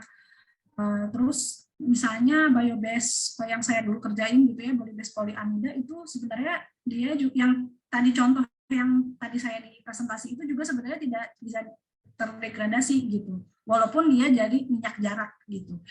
Jadi sebenarnya di sekarang itu memang ada dua jenis apa ya namanya approach gitu ya. Yang satu tuh ingin menggantikan yang fossil based fuel menjadi biobase. Yang kedua itu nggak apa-apa deh fossil based asal degradable gitu. Sebenarnya itu sih. Mungkin Tenisa menjawab nggak ya pertanyaannya? Oke, makasih. Ya. Baik, terima kasih Bu Yen atas tanggapannya. Sebelum saya lanjut ke penanya berikutnya, saya ingatkan kepada Bapak Ibu yang belum mengisi presensi, linknya ada di chat room. Silakan isi presensinya untuk mendapatkan sertifikat. Baik, ini ada pertanyaan dari Bu Karnita. Silakan Bu Karnita, ingin menanyakan langsung, silakan. Iya, terima kasih. Selamat pagi Bapak Ibu semua. Assalamualaikum warahmatullahi wabarakatuh. Saya ingin menanyakan terkait layanan ELSA ya Bu Maya ya. Ini saya ada kasus, ini saya memasukkan layanan tapi belum diverifikasi oleh pengelolanya, tapi kebetulan memang bukan di ELSA sini tapi ELSA yang di Serpong. Nah, ini bagaimana saya sudah menghubungi pengelolanya tapi belum dibalas-balas. Terus yang kedua, kalau misalnya saya ingin mengubah detail transaksi, misalnya pengurangan jumlah sampel, atau malah mungkin menghapus transaksi tersebut, itu bagaimana caranya Bu ya? Soalnya saya utak-utik ELSA itu saya nggak nemu gitu caranya. Ya, itu mungkin aja Bu, makasih. Baik, izin saya jawab, Bu Karnita, terima kasih untuk pertanyaannya. Terkait dengan tadi untuk di Serpong ya, jadi memang sayangnya ELSA itu untuk belum terintegrasi secara keseluruhan. Akan tetapi sekarang itu ada memang fitur chat. Kalau misalkan kita mengunjungi website ELSA, nanti di bawah itu ada chat room. Nanti itu biasanya dibantu oleh Pusdatin. Nanti biasanya disampaikan ke manajernya Ibu. Misalkan ada user A, misalkan ngontak ke yang di chat room yang di website itu, misalkan saya A dari Universitas B, misalkan saya ingin mengajukan di iLab, apakah ada alat apa gitu, misalnya Reomix. Nanti biasanya dari Pusdatin itu biasanya saya di Japri, Bu, misalkan Bu Maya ada pertanyaan dari user gitu, menanyakan terkait dengan Reomix apakah bisa. Nah, itu mungkin untuk case-case yang memang tidak punya kontak adminnya, baik itu di Serpong ataupun di iLab. Biasanya via chat seperti itu. Nah, untuk kasus yang di Serpong, mungkin Bu Kaneta bisa kirim ke saya ID-nya, nanti mungkin saya coba kontak PIC yang di sana, mudah-mudahan bisa ditelusuri seperti itu.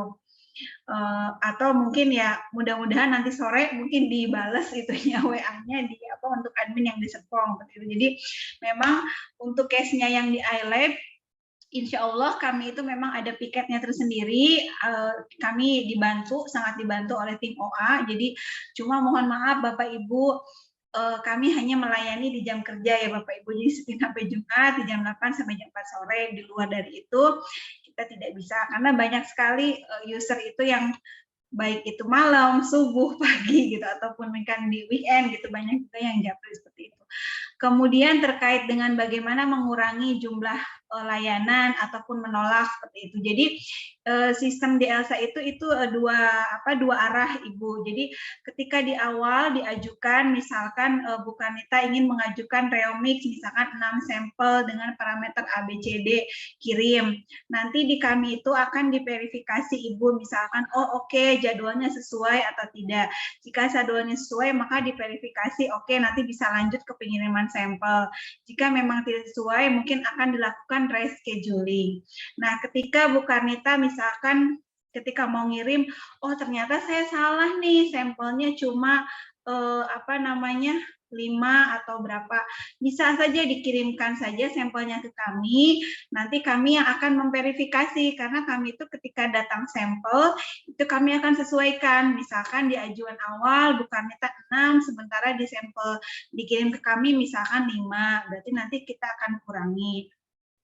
Jika misalkan sudah dikirimkan sampelnya ke kami sudah 6, akan tetapi misalkan ternyata di 1 hari kemudian Bu Karnita berubah lagi, misalkan rencana penelitian, oh saya cuma ngujinya cuma 1 aja, nanti kan keluar invoice ya Ibu ya, misalkan 200.000 dikali 6 sampel 1.200.000, ternyata mau ada perubahan, nanti tinggal diklik lagi untuk ketika pembayaran, oh saya tolak gitu misalkan, karena ternyata sampelnya saya mau ubah dari yang 6 hanya 1 saja yang di running, itu nggak apa-apa Ibu, itu masih bisa diproses, karena proses analisa sampel Bapak Ibu itu kita akan mulai lakukan setelah dilakukan pembayaran. Jadi bukan ketika dikirim itu langsung kita running gitu, langsung kita uji. Mungkin itu Bu Firda dari saya. Ya, terima kasih Bu Maya. Ya, baik, terima kasih Bu Maya. Jadi penting diingat ya Bapak Ibu ID ELSA-nya. Jadi LDISA itu penting untuk mengkomunikasikannya dengan pelayanan yang ada di iLab maupun di ELSA. Jadi nanti kalau misalnya Bapak Ibu ada kesulitan atau permasalahan, bisa ditanyakan pertama di WA iLab ELSA, juga bisa dengan menyebutkan ID ELSA-nya, jadi lebih cepat nanti pelayanannya. Begitu. Baik, Bapak Ibu, apakah ada pertanyaan lagi yang lain dari Bapak Ibu sekalian? Baik, Pak Adik, silakan. Assalamualaikum. Waalaikumsalam warahmatullahi wabarakatuh. Baik Bu, terima kasih Bu Firda. Salam kenal Bu Yeyen. Saya Adik Bu. Ada beberapa pertanyaan Bu yang ingin saya tanyakan. Kalau di pusat riset biomasa bioproduk itu, terutama di kelompok penelitian Ibu itu, apakah ada arahan nanti mengembangkan new polimer atau jenis polimer baru? Kemudian barangkali Ibu juga bisa menjelaskan riset-riset yang ada di sana yang terkait langsung mungkin dengan polimer, barangkali ada yang riset terkait packaging material, kemudian adhesif dan lain sebagainya. Kemudian yang kedua, kan sekarang juga banyak pengembangan terkait low molecular polimer. Apakah ada hubungannya terkait kajian terkait molekuler, kemudian monomer, kemudian kita bisa berbicara dengan degree of polymerization dan sebagainya. Mohon penjelasan Ibu. Terima kasih Bu. Assalamualaikum. Waalaikumsalam warahmatullahi wabarakatuh. Terima kasih pertanyaannya Pak Adik. Silakan Bu Yeyen untuk ditanggapi. Pak Adik, salam kenal ya. Untuk pertanyaan pertama, kebetulan saya memang juga sebagai ketua kelompok riset biopolimer di Pusat Riset Biomasa dan Bioproduk. Kalau arahan sih sebenarnya tidak ada ya, kalau arahan. Cuman saya memang sebenarnya dari diri saya sendiri memang ingin mengembangkan polimer-polimer baru dari berbagai jenis bahan alam yang ada di Indonesia gitu. Karena saya melihat Indonesia kan sumber daya alamnya juga banyak ya, bagus gitu juga. Jadi saya ingin kira-kira mencari monomer-monomer baru gitu ya, ataupun mencari pengganti monomer yang sudah ada, dan juga memproduksi polimer-polimer baru gitu untuk memenuhi berbagai jenis kebutuhan di berbagai aplikasi gitu ya. Itu juga kan aplikasi juga tidak hanya untuk packaging ya, walaupun memang packaging itu adalah aplikasi yang umum untuk polimer gitu, tapi kami juga di biopolimer ingin juga mengembangkan material-material yang advance gitu ya, untuk seperti material-material pada medis ataupun material untuk industri elektronik seperti itu. Tapi memang sampai saat ini memang kita itu menuju ke sana gitu, ingin ke sana, cuman sekarang memang kita masih kita mengembangkan kita mengembangkan material-material dari polimer-polimer termoplastik dari berbagai macam sumber daya polisakarida seperti pati dan rumput laut ya, seperti agar, karagina. Itu kita sekarang lagi mengerjakan itu gitu. Tapi kedepannya kita ingin membuat material-material polimer-polimer jenis baru dari berbagai macam jenis biomasa ya di Indonesia seperti itu. Kemudian yang pertanyaan kedua, sebenarnya low molecular weight polimer itu contohnya seperti apa? Sebenarnya saya juga baru dengar low molecular weight gitu. Kalau low molecular weight namanya bukan polimer, kayaknya oligomer bukan sih? Mas mau konfirmasi aja. Jadi kalau misalnya polimer kan sebenarnya dari monomer ya. Monomer itu di polimerisasi gitu ya, di polimerisasi. Itu tuh ada yang namanya degree of polymerization gitu ya. Apakah polimerisasinya itu sebenarnya udah selesai atau belum gitu. Apakah ini sebenarnya belum selesai nih gitu. Masih polimernya itu masih hanya belum raksasa gitu, hanya beberapa ratus aja gitu. Itu namanya oligomer kalau nggak salah. Itu memang berat molekulnya masih rendah gitu, sekitar beberapa ribu aja. Sementara polimer gitu ya, itu bisa sampai puluhan ribu bahkan ratusan ribu gram per mol gitu. Jadi low molecular weight polymer itu memang ada hubungannya dengan degree polymerization itu. Jadi degree polymerization itu kayak ini sebenarnya polimerisasinya udah selesai apa belum gitu. Dan kalau nggak salah itu dilihat dari berat molekulnya juga, degree of polymerization itu. Seperti itu sih. Mudah-mudahan menjawab ya, Pak Adi. Baik, terima kasih Bu. Terima kasih Bu Firda, Bu Yeyen. Baik, terima kasih Pak Adi, terima kasih tanggapannya Bu Yeyen. Kita sudah di jam 10.31, mungkin masih ada satu lagi yang masih ingin bertanya, mungkin Bapak Ibu? Apakah ada? Oke, baik. Rasanya cukup ya, tidak ada lagi yang bertanya. Tapi ini tidak menutup kemungkinan, jadi silakan kalau Bapak Ibu ingin berdiskusi secara langsung ke Bu Yeyen atau ke Bu Maya, nanti bisa lewat email yang sudah saya sampaikan tadi di awal. Baik, alhamdulillah kita sudah hampir di penghujung acara. Sebelum menutup acara, kita akan melakukan foto sesi dulu ya Bapak Ibu untuk dokumentasi. Saya minta tolong ke Mbak Reni untuk memandu sesi dokumentasi. Silakan Mbak Reni.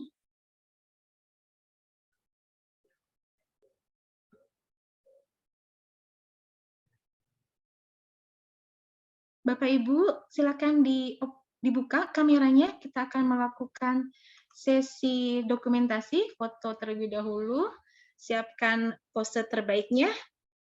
Baik, kita ada 2 layar saja di sini. Baik ya. 1, 2, 3. Baik, layar yang kedua. 1, 2, 3. Baik, terima kasih Bapak Ibu. Baik, kita sudah sampai di penghujung acara. Sebelum acara ini ditutup, alangkah baiknya kita mengucapkan Alhamdulillahirabbil alamin. Semoga apa yang disampaikan oleh para narasumber pada webinar kali ini memberikan manfaat bagi kita semua. Sampai berjumpa di acara webinar selanjutnya. Saya selaku pemandu acara, mohon maaf jika ada perkataan yang kurang berkenan. Akhir kata, saya mengucapkan banyak terima kasih atas kehadiran Bapak Ibu. Tetap semangat dan jaga kesehatan. Assalamualaikum warahmatullahi wabarakatuh. Waalaikumsalam warahmatullahi wabarakatuh. Terima kasih. Terima kasih semuanya Bapak Ibu. Terima kasih Bu.